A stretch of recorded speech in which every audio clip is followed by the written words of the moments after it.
Everyone, making sure videos are okay.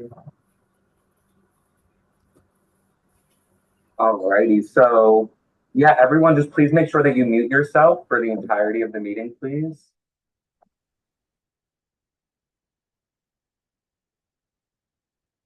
Okay, so hello everyone, hello. Right now, there's only 90. It says there are 96 in the room, and I believe 146 have registered. Should we wait a moment? I mean, the time right now is 7:03, so I think we kind of have to get the ball rolling and get the meeting started. Okay, so the time now, put in the minutes for the time calling the meeting in the motion at 7:03. So hello everyone. Thank you for joining this meeting tonight.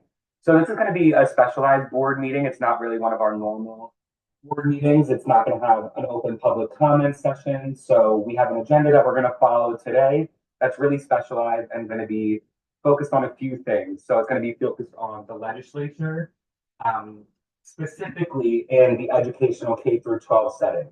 So kind of some issues that have been discussed thus far. Um, you know, Please, like I said, maintain your video off, keep me on for the entirety of the meeting because this is not open for the public comment. This is just going to be discussion with the board. So we are going to call this meeting into motion. So last December, the board had met and we had discussed about different legislature that was required for the state of Maryland and required certification. So within the legislature, there was no mention of the EIPA. It was only the certification. So there was a little bit of issues and discussion about how the interpreters will get different licensure if they're not only certified. So we were discussing with the ODHH, and we were discussing the board, the different members. So today, give me 1 second. I'm just going to look at my computer.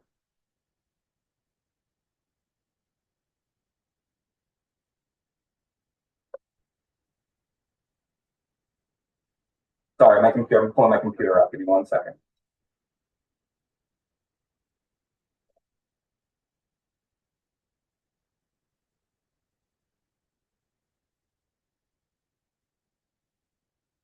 Alrighty, so under the law 9.2419. So that says that applicants must provide to the board four different requirements. They must have a complete of the form. They must also pay a fee as well.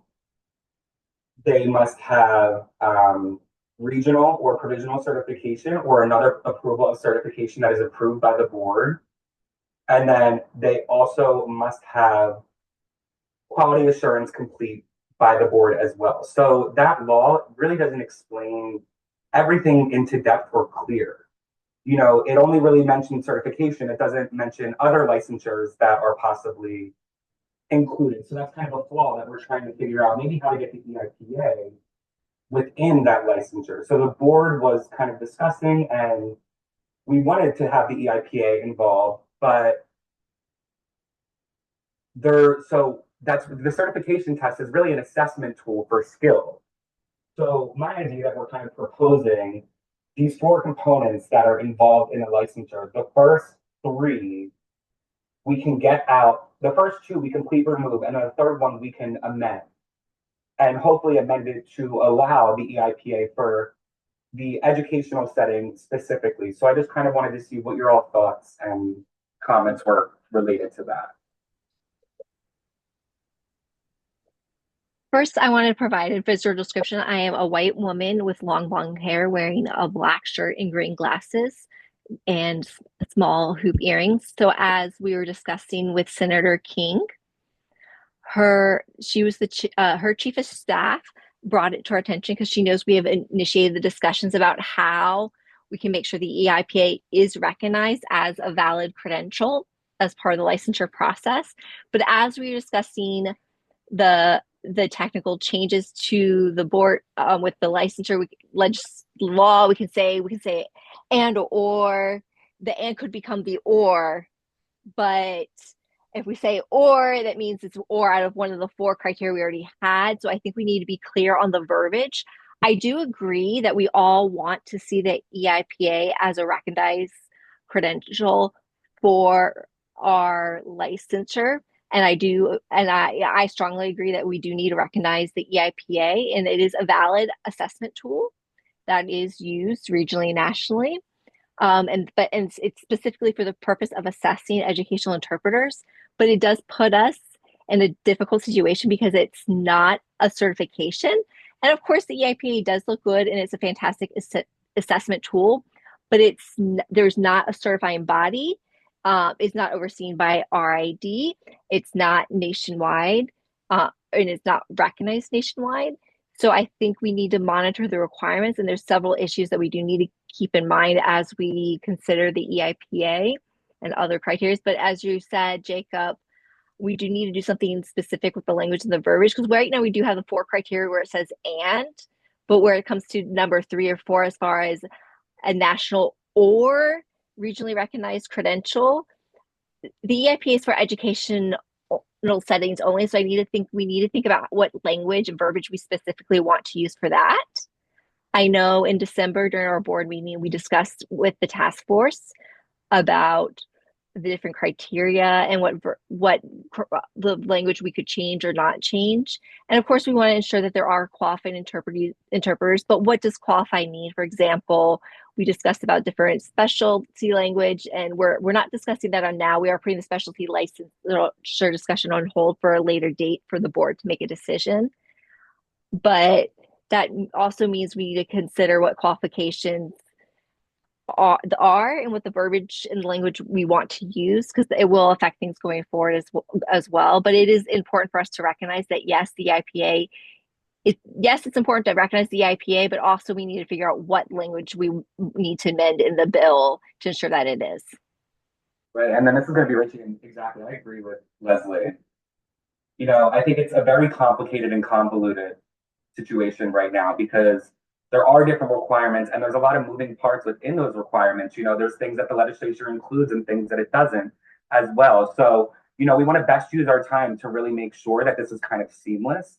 And, you know, when the board is satisfied with the verbiage and the language used within the legislature, then it'll be better accessible to the public. But that's kind of where we're at right now.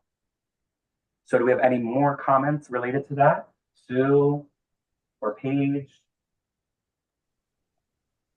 I move for vote, and Susan saying I would like to go ahead and make a comment. Yeah, go ahead, Sue. Thank you. So I do want to clarify. So today, we're not making technical changes today, correct? So we're not addressing the technical changes right at this moment. And this is Leslie. She's saying, no, we can't. I did speak with the chief of staff for both senator sponsor of the bill, which became law, and also our delegate, but Senator King and Delegate Bagshaw, both of their chief of staff informed me that they've already started the processes. So there's no time for us to submit a new bill. But I do think it is important for us to initiate this discussion and prepare ourselves. While we may not be able to make the changes in the law immediately, it's because right now it does say certification, but we do need to start these discussions. Right, and this is Jacob. So I just wanted to add some clarification to the context. Right, so right now, in regards to the licensure, we can't do anything. We know that the date was delayed until January 1st, 2026. So we can propose technical changes, but making those actual changes might be a little bit delayed. So that's kind of what we are taking a step back and we want to assess. You know, for the regionals, I think that we can, you know, discuss going forward about technical changes that we can propose for the following year for 2026. And we can kind of take notes on that. And then in the fall, we can talk more with our different sponsors and different legal advocates just about those proposed changes. But I think that, you know, we'll have further board meetings to discuss that and really clarify and explain the certification and what we mean and figure out the appropriate verbiage for that. But we can't really change anything right now because that time is delayed. So we're really focusing on, you know, the legislature and kind of in the specialty of education. And then this is Richie. So, Jacob, yeah, I just kind of want to add some clarification as well. So far, everything that's kind of been enacted has been okay. But, thus far when we had applicants, now we have people after post post this process of approval that are kind of in this situation of they're not sure what to do. How do we address these people, these interpreters that are in this kind of limbo area? Yeah, so that's something, this is Jacob, that's something that I think that the board has to discuss further. I'm not really sure if we control. So RID already has certification and CIT and CT, that stopped in 2014 or 2016. So that is no more, right? Richie's saying, I think 2015.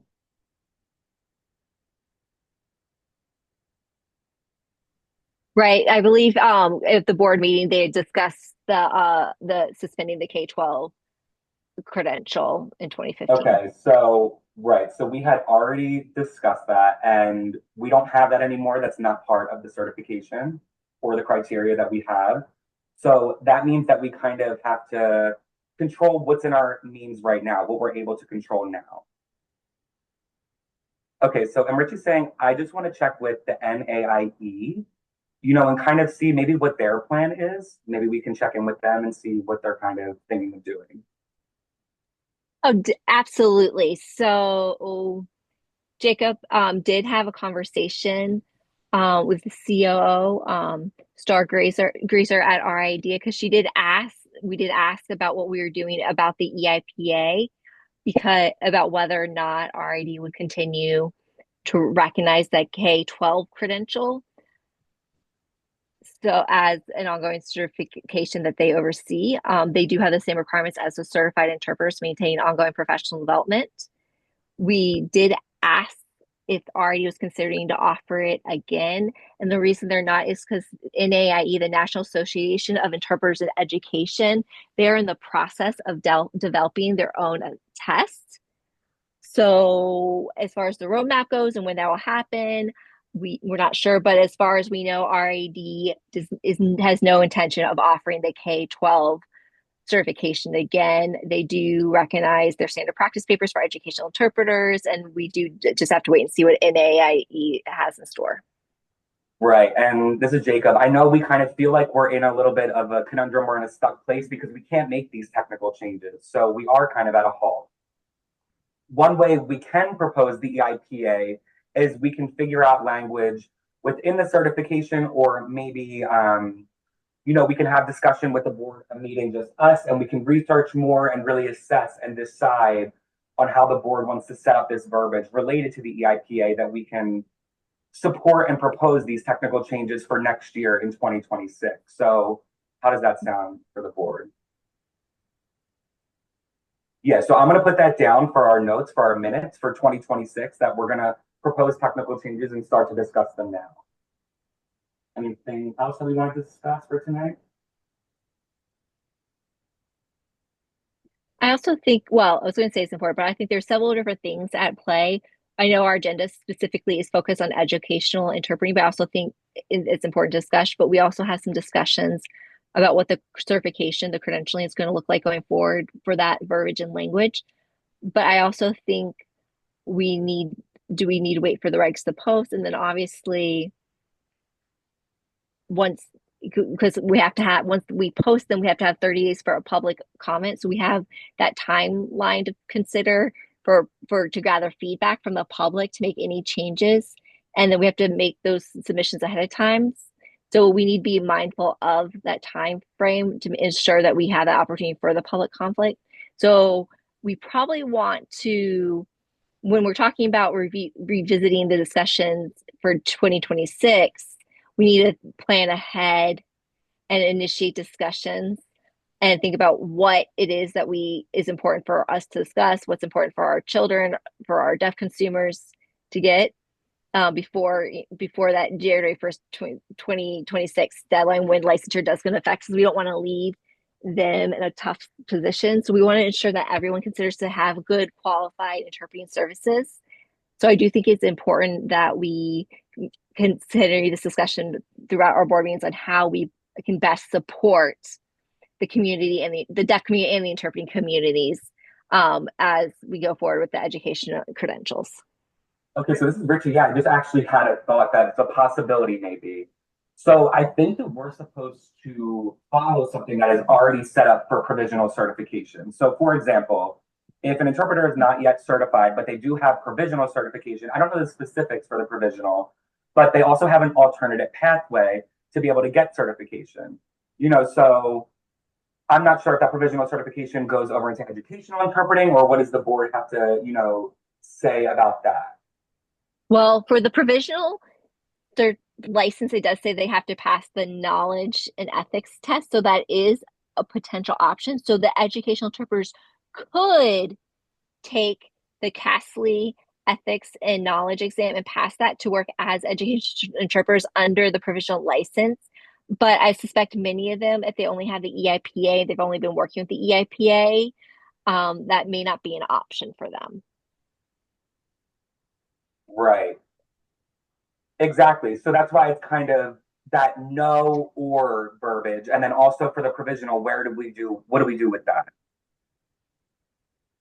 Okay, so and I also can contact NAIE and kind of, just ask what their plan is for certification and the release of certification, see kind of if they're able to help and assist our members with the EIPA and that transition into having that in the licensure and the legislature.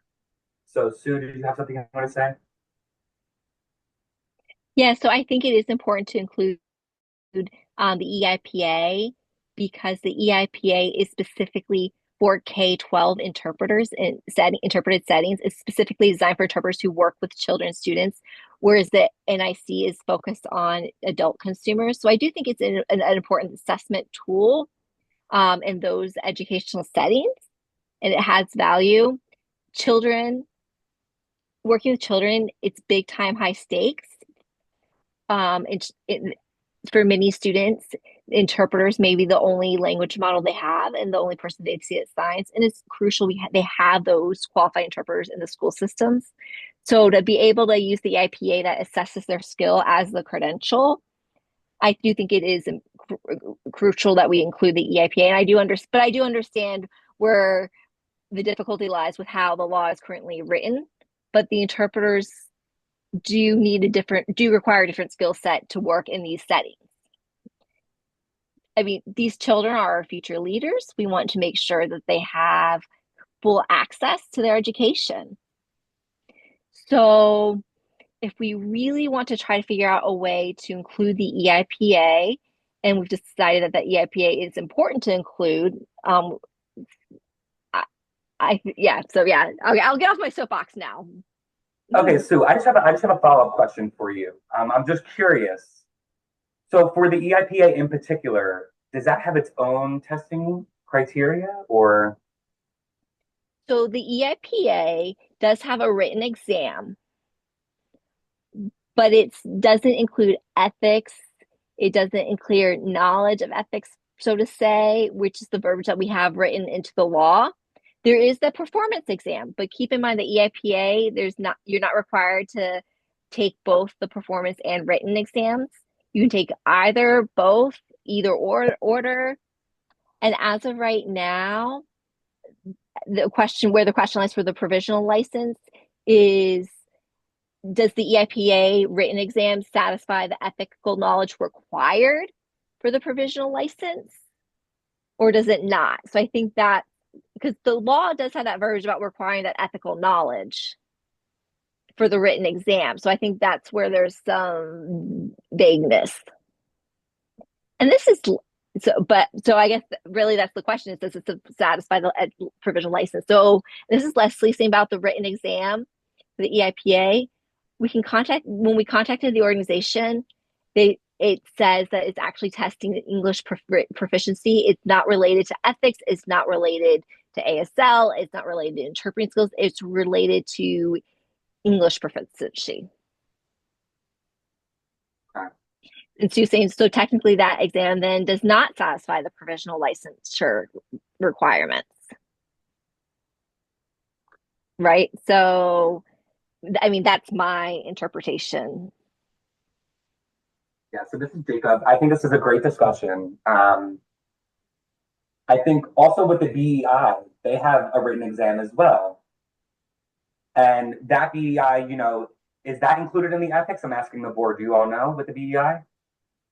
Right. So we're getting no, no. So for the EIPA, maybe it's possible that we can have another board meeting where we can really do some more research, some fine tuning. We can ask some questions. Maybe we can contact different organizations and kind of see what are your tests looking like? Are they involving ethics?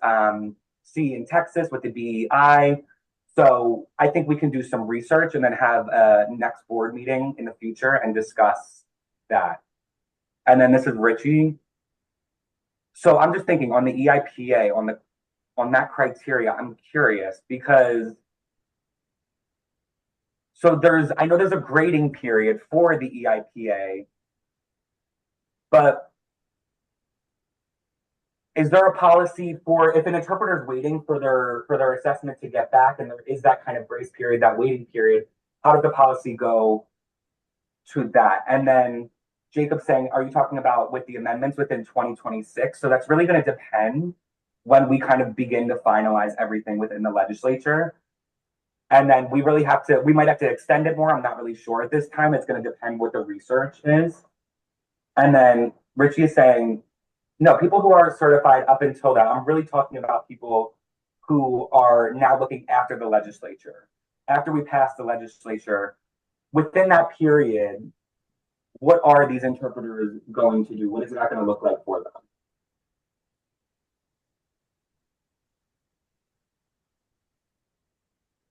Okay, just thinking. So I do agree. I agree. I think that's the tough part because really, if you're waiting for the results of the EIPA, because I mean, we vote on August 24th, so we're still waiting. So because it's already been submitted, and it's been on hold. So once it gets posted, it counts 30 days from the after that for public comments, and then so I'm trying to think here. So we post it, we have 30 days for promise on it, and then we have to submit it again, and that means, and then also, and then by then it's January 1st, 2026, and then it's August. So I'm just trying to think about as we start the discussion, and extension by extension. Um, we've already voted on these things, and it's already been submitted.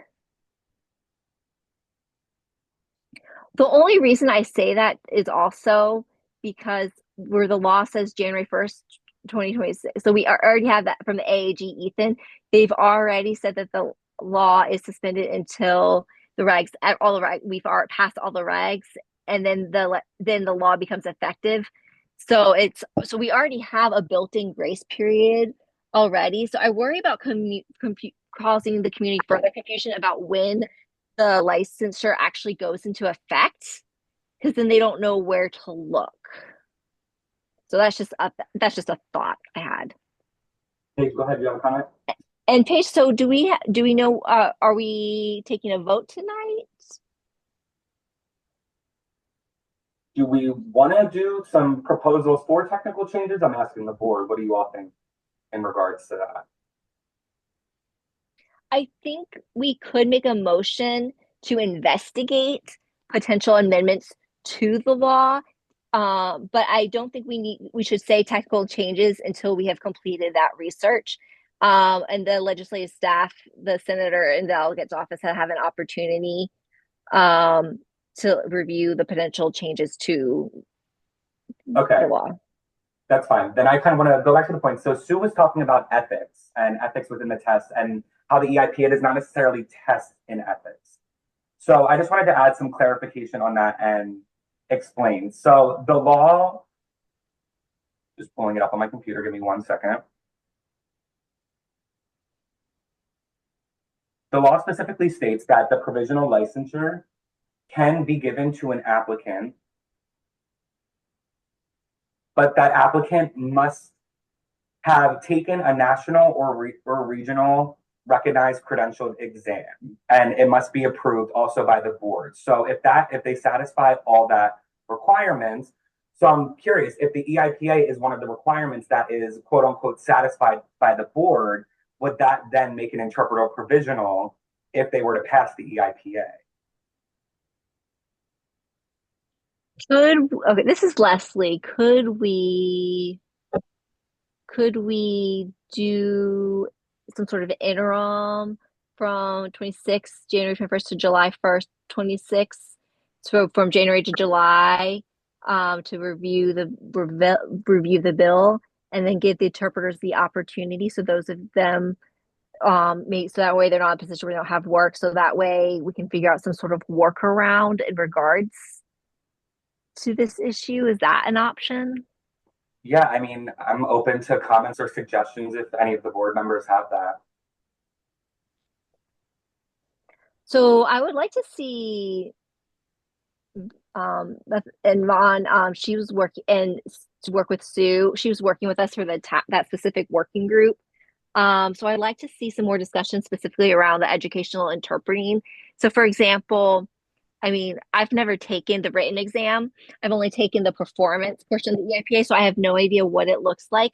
But I know Beth Ann is very knowledgeable about the written exam itself, so I think it might be a good idea for us to discuss with the working group and have them report back at the next board meeting. Yeah, and then this is Richie, and I agree. I agree with that, Leslie. So I think it's kind of good to make that proposal and that motion for the following year and kind of, have educational as its own group and as its own specificity. And then the board, we can have a meeting and discuss that into depth. This is Paige. I second that. Okay, and then this is Jacob. Is there any more discussion? Okay, so who supports that motion for having an educational group? And then we'll go back and we'll have another board meeting. So who supports the motion? All supports. Okay, Sue, please start your investigating and your work within the educational group, please. Oh, and this is Leslie. I'm so sorry, Beth Ann. I'm sure you're on watching tonight. So I just gave you some more work. And yeah, also not just Beth Ann. I know we have Amy. We also have Selena. Who are the other people that were involved? It's not just Beth Ann and Sue. I'm trying to remember who all. Yeah, I'm trying to remember all. Who was Renee. Yeah, there was a few people in the working group. Right. So the I will contact them. Right, and let's just get in contact with them ASAP so we can kind of start to prepare and really do some deep diving and investigating within this. And Richie's joking that the next meeting is going to be on February 14th on Valentine's Day. So, Paige, to clarify, I just want to clarify that. Then, so for the next step, we'll be working to clarify the certification, and then we'll have a second board meeting just to discuss the results of the working group. So we'll have our regular board meeting, and then have another special meeting to discuss. Yeah. And Leslie's saying, no, we can discuss both items in the same meeting. So this is Jacob. I just want to clarify. So the other testing was approved by the board, right? So it is only required as of right now to pass. I'm sorry, I just want to make sure I'm saying that right. It's only required for the written test. So if the test,